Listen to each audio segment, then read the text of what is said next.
My man, Richard Pryor Jr., how you doing, bro? What's happening? What's happening? Not much. Breathing. Breathing? So I got to come out the gate and ask what everybody's been wanting to know. Okay. Have you tried the Popeyes chicken sandwich yet? No, I actually refuse to try the Popeyes chicken sandwich. My man, thank you. Refuse to try it. Why do you refuse? Well, I mean, we killing people, we stabbing each other, we wrecking cars, and it's all us. So I'm not going to be a part of that number. I refuse to be. What would your father think if he was around now and black people were killing each other over chicken? I'm sure he had a few choice words for the people, you know. Get your lives together, you know, and pick your battles. Because fighting over a chicken sandwich, I'm telling you, that is, we didn't have to worry about that when you were young. You put a leg on a piece of bread. That was your sandwich. Now I got people fighting over spicy or regular Popeye's chicken. It's crazy. Give us your father, do the impersonation of him. What he would say to people fighting over chicken sandwiches. Man, you're crazy. Give us the person. You sound just like. I'm trying to do it without cussing because I don't really cuss anymore. So I don't know if I could do him. I don't know if I could do my dad. You know, instead of saying F, just say F. F. Yeah. I've never really tried doing Richard Pryor. What the F y'all MF doing? Oh God. No. Okay. That was way off. Yeah, that sounds like mine would sound. Then show me how it's done, bro. I don't know how it's done. I've never actually, like, I look at my sister Rain, she does it in her play a part, you know, my dad and stuff. I'm like, how does she do that? I think what it is that it's not sounding right to me. Mm-hmm. And so it definitely ain't sounding right to everybody else, you know. I may sound like him, but I don't think I sound like him. Now I can do Richard Pryor off stage. Because he barely talked. Really? Yeah, he was real quiet. Yeah, real quiet dude. Never talked. Very seldom. And when he spoke, it was very soft. Very soft spoken. Like, give us the pitch. No, this is it right there. Because I would call him on the phone. I'm like, I didn't know you were home. He'd be like, son. And I'm like, yeah, we can't hear each other. What are you up to? He's like, what are you up to? You're home? Yeah, I'm here. And I think he was, you know, caved up from, you know, being there 3 days getting high in the bedroom. That's the only thing I can think of why he was quiet. Either he was out or it was in between. He was coming picking down. Up some, coming down. He was coming down. Coming down. Wow, so his voice never jumped octaves like, you know, what the hell is that and all that? Not really. No, I mean, he would get louder, but it wasn't the person you saw on stage. It was never like that. No? No. What about the conversations, the topic? Was it the person that we saw on stage? No. Very quiet, introvert, you know. I mean, like the time when he asked me whether I was a gay, you know. You know, it was very like, son, are you gay? And then I'd go through the berserks and having, you know, coronary, was it coronary? Is it coronary? That's a heart attack. Yeah, coronary fits, like I was about ready to have a heart attack. And when he was asking me all that, his voice never elevated or anything like that. But usually I found out years later in life when his voice didn't get loud and he got more quiet, he wasn't happy. Mm. So when you didn't get anything, that was like, uh-oh. That's the daddy about to get the belt voice. Yeah. I remember one time he punched me. In the face? He asked me to do something. No, punched me in my chest. And he punched me and my body didn't budge or anything. And he looked at me and was like, oh shit. Did you do like Superman and put your hands on your hip? No, I just stood there. He never did it again. Though. What did he punch you in the chest for? He asked me to do something, and I was like pretty much like, wait a minute, wait the F minute up and all like that. You know, I felt like I could talk like that, you know. Oh. He talked like that, so. How old were you at this time? Probably 17, somewhere around there, 16, 17. And he just stole on you in the chest. Never did it again. That and the salad bowl were the only times I remember him actually. Salad bowl? Oh yeah, when he took us all to Jamaica, Elizabeth, Rain, and myself, and I think Deborah might have went. And we went to Jamaica, and I remember we got into it about something about what the man was cooking, goat or something. And I wasn't going to eat it or something. And then I stormed off from the table, and then I could hear this like whistling in the air. Mm-hmm. It's like shh, shh, and it was a wooden salad bowl. And it popped me in the back of the head. Wow, he threw it like a discus at your dome. So did, hit it too. Did it break? No, it didn't break. It was thick wood. Ooh. I mean, one of them wood bowls. Yeah, it was. Did it cut? No, it didn't cut. It hurt. I had a little bump there, that's for sure. That little egg Yeah. in the back. Yeah. So come on, give me an impersonation. I'm trying to get past that. I know, I'm not gonna I might bring it in. I might bring it in a little bit. Okay, I'm not gonna let you off the hook, man. So people can laugh at me. They're supposed to laugh with me, not at me. Hey, a laugh is a laugh. So they say.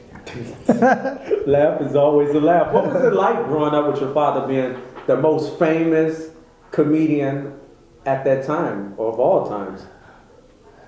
I mean, to me it was normal because that's all I ever knew. So I didn't know anything different. To me it was like my dad worked in a factory in my head, because I only knew him working like that.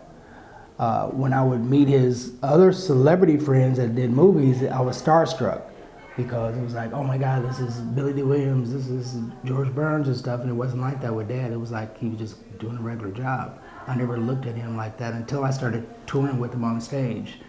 And I would go on right before him, and I would introduce him to the audience and stuff like that. So then I got to see how the audience reacted to him, and I realized something was different. Wow, so wait, did you introduce him for live? No, I don't think, no. Or live on Sunset Strip? No, not for that one, but I did introduce him. It may have been some of the leading up to live. It was a lot of the material was the same, because it's probably the same show, but then they decided to do that one, record that one, the one for Long Beach. No, Jennifer was in the picture during that one, so I definitely went there. I could not stand her. You cannot stand Jennifer? Couldn't stand her, can't stand her. Well, your father married her twice. Yeah, so they say. So I know they were married once with his knowledge and consent. I don't know about the second time. Oh, when black people use quotation marks, shit get real. Wait, so they say. What's going on, Richard? I remember when my sister Rain, I remember she saw him one time, and I remember her saying, "Congratulations on your marriage," and he was like, "No." Wow. Yeah. This was after MS, I'm guessing. Yeah, oh yeah, totally. That's because he really couldn't talk or anything. He couldn't write or anything. So what did you guys do when he said no? Or how did I mean, there's really nothing we could do. I mean, I was out of the picture because she had cut me out during that time. I went for 6 years without seeing him. My two sisters, they got to see him once a month, not at the house. They would transport him to a hotel lobby, and they would have to have a meeting with him in the hotel lobby. She wouldn't even allow him to come to the house. Wait, so you only could see your father, your sisters could only see your father in a hotel lobby? Yes. Why a hotel lobby? Well, she didn't want him at the house. Was there conflict there before? Well, it was conflict because she was controlling everything. So if I want to have total control, this is the way I have total control. So if they even bucked against her or went against her for anything that she said that was wrong or whatever, they would have been cut off as far as visitations and all that stuff. If you had to speculate, why were things done that way? Because she's a money-controlling bitch. Tell me how you really feel. I can't get an impersonation out of you, but I get a money-controlling bitch from you. Don't you want cousin? I just have to say that, because that's what she is. How are you guys, how's the relationship between you two guys now? There is no relationship with any of his kids. I mean, she may talk to one of my brothers, Steven. She may talk to him periodically. I really don't know. But the other 5 of us, I'm not aware of her speaking to any of us. We don't exist to her. She is Richard Pryor's legacy.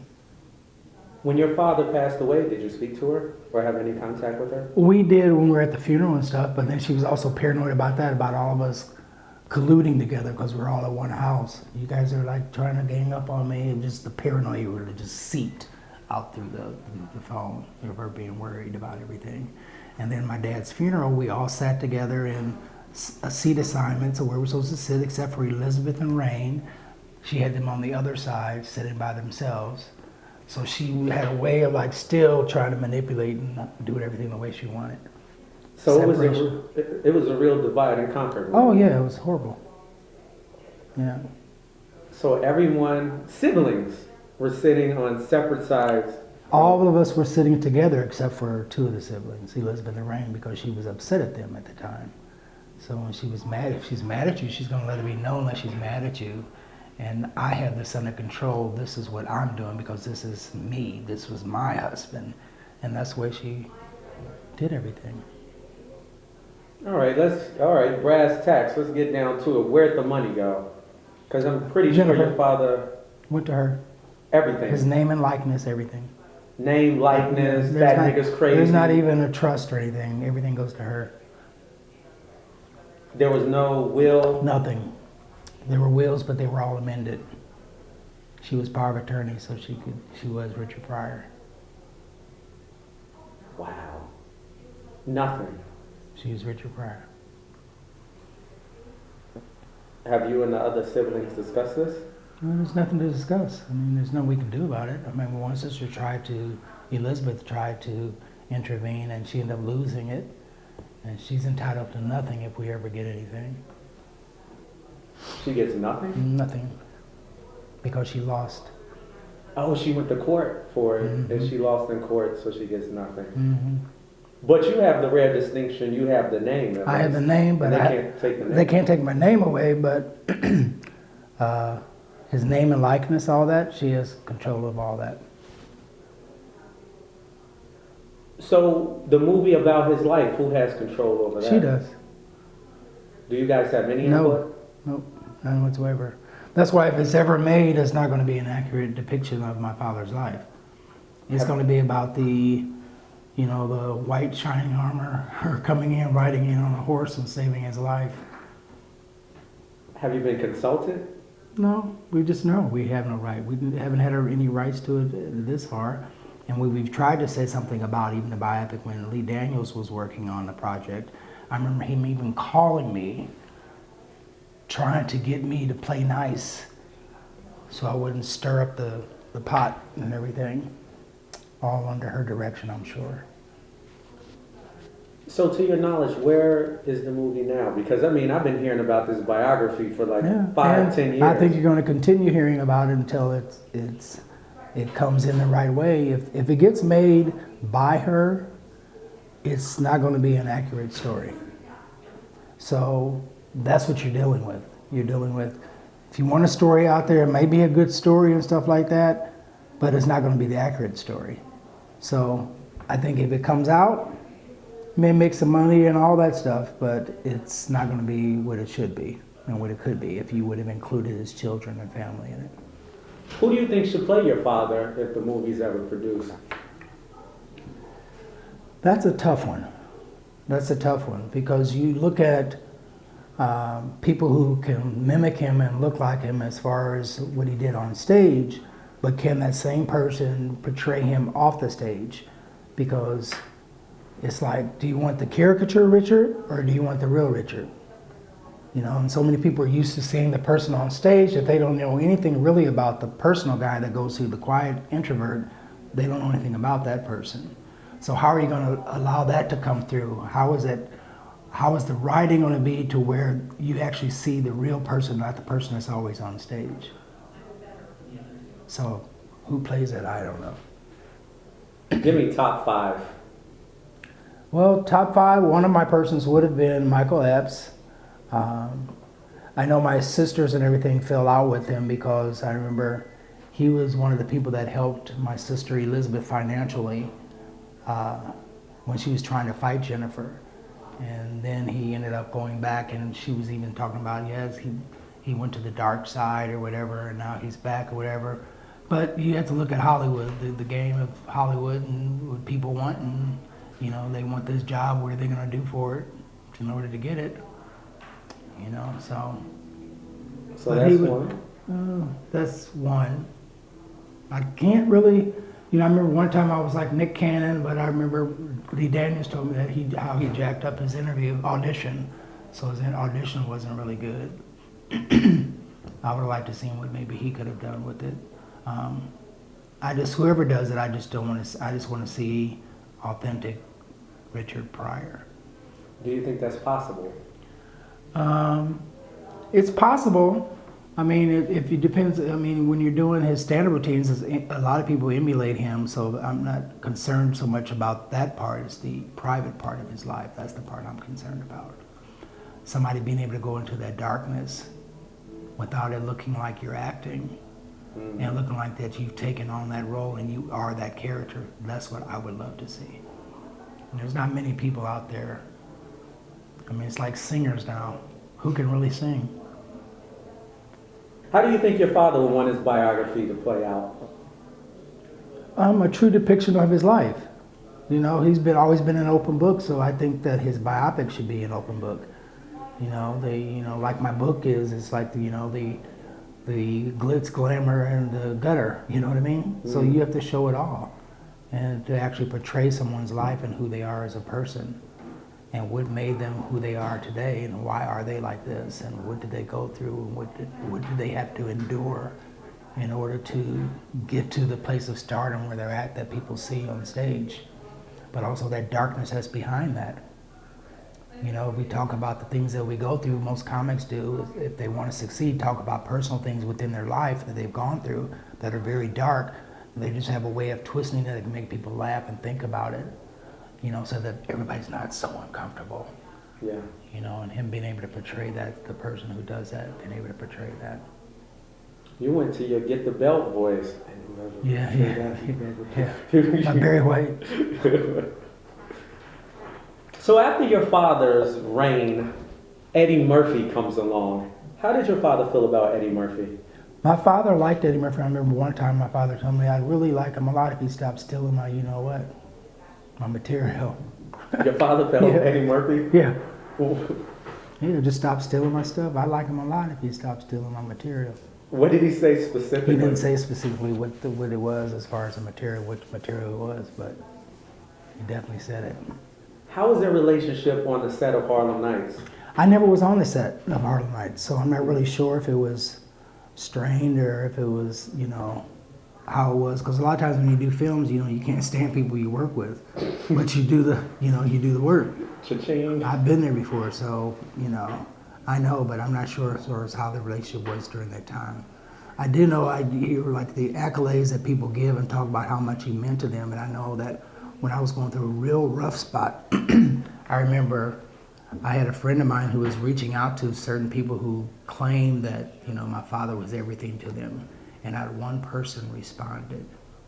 Wow. Not one person who supposedly cared so much about him and how much he meant to them. And it's not saying that I wanted something for free or anything like that, you know, just give me an opportunity to show myself and all those kind of things, but nothing. Not one. Not one of them.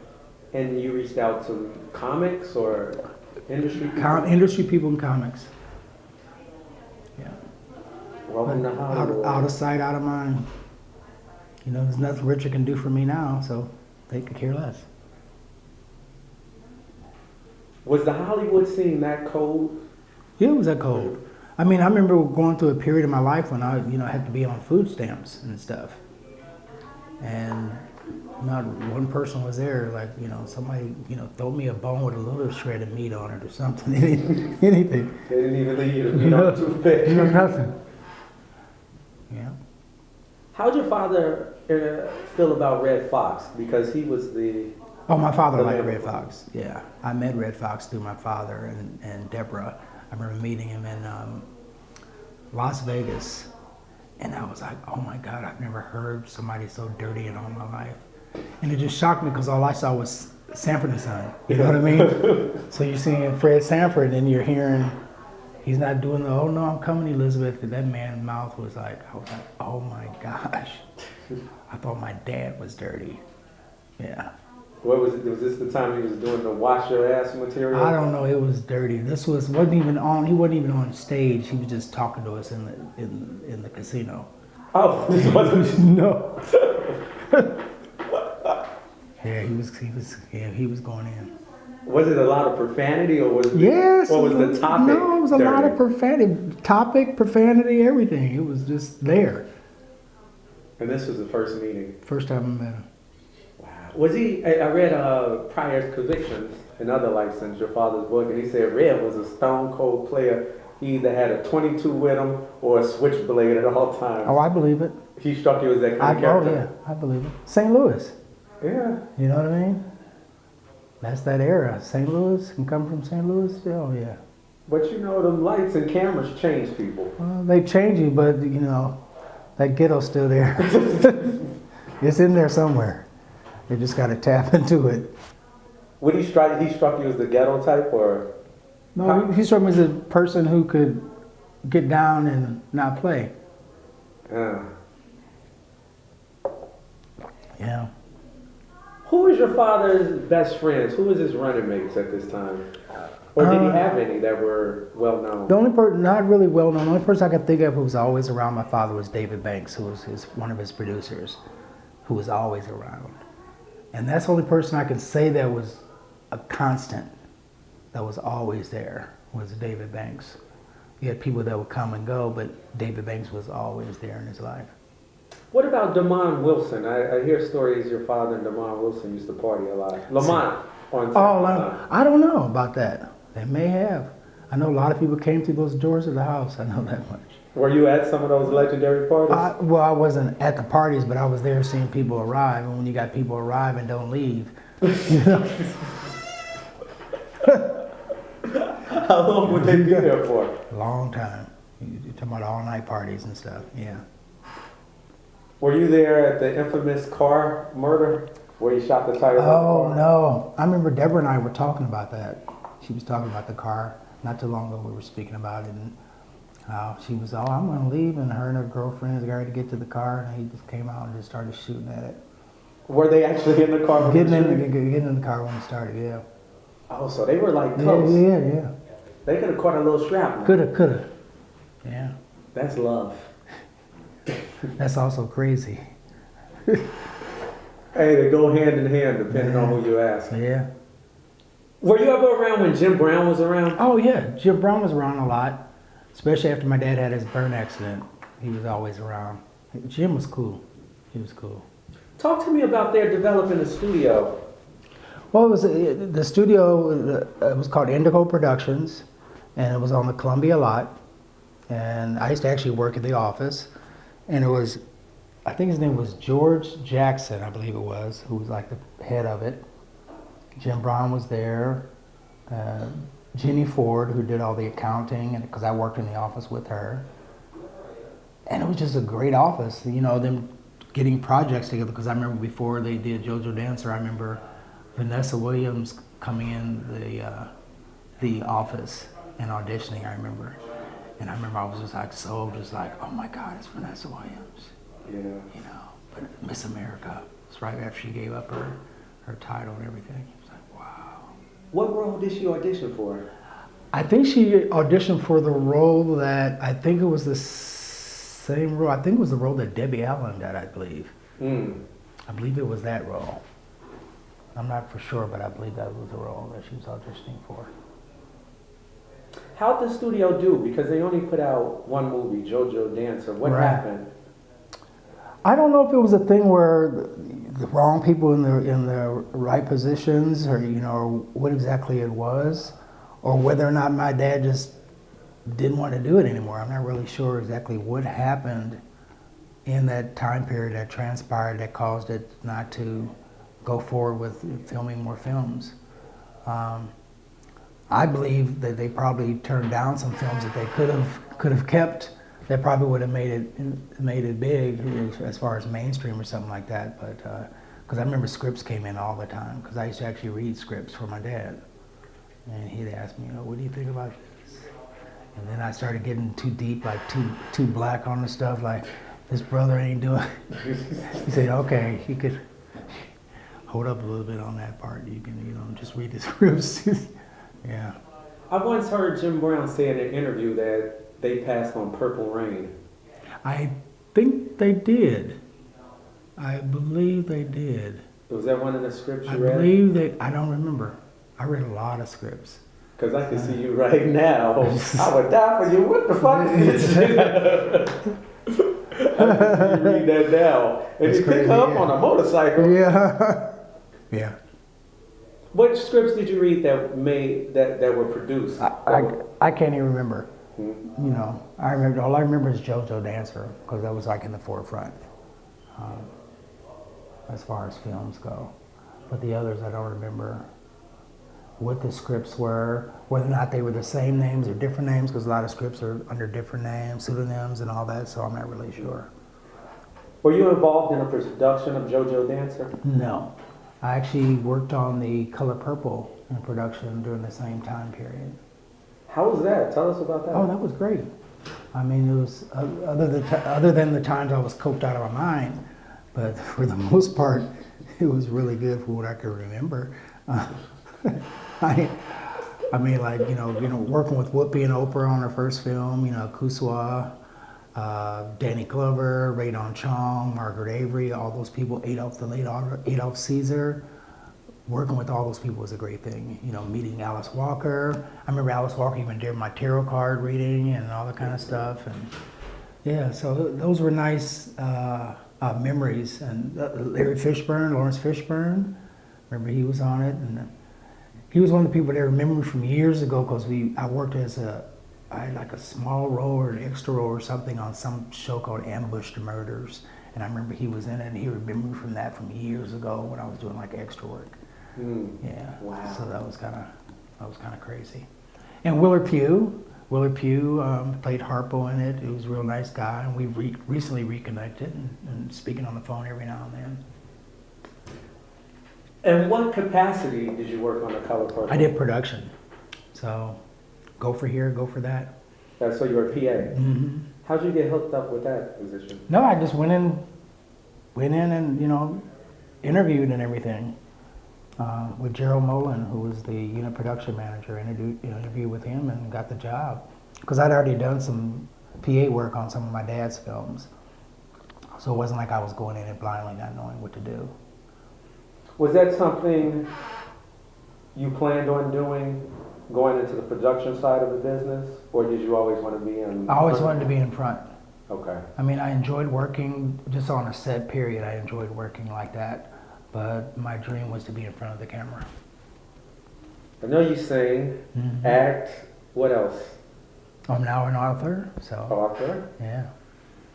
So your dream was to be in front of the camera. You did PA work to learn the business, right? I'm guessing. And how long did you PA? Ooh, I don't know, quite a few years over the time. Because I started actually probably before I got out of high school, or right when I got out of high school, up until 85, 86. So you're looking at about 6 years, 6, 7 years off and on. What other projects did you work on? I did Bustin' Loose. Oh, yeah. I worked on that. And then I worked on Some Kind of Hero. I was behind the camera, and then I got a chance to be like one of the photographers, news photographers in front of the camera on that film as well. So that was pretty cool. And then I worked on Critical Condition, but Critical Condition was another coked out film that I worked on. I was really bad on that one. That was, that's the one I had drugs hidden on every floor of the vacant hospital we shot in, so. So you hid drugs on set? Yeah, so if we were filming like on the 3rd floor, I'd go down to the ER and find my stash. I mean, I really stayed like, I was so messed up on that film, I've taken Valium and cocaine that I called in to work one day and realized not until the next day when I went back to work and realized that I left my voicemail message before the beep.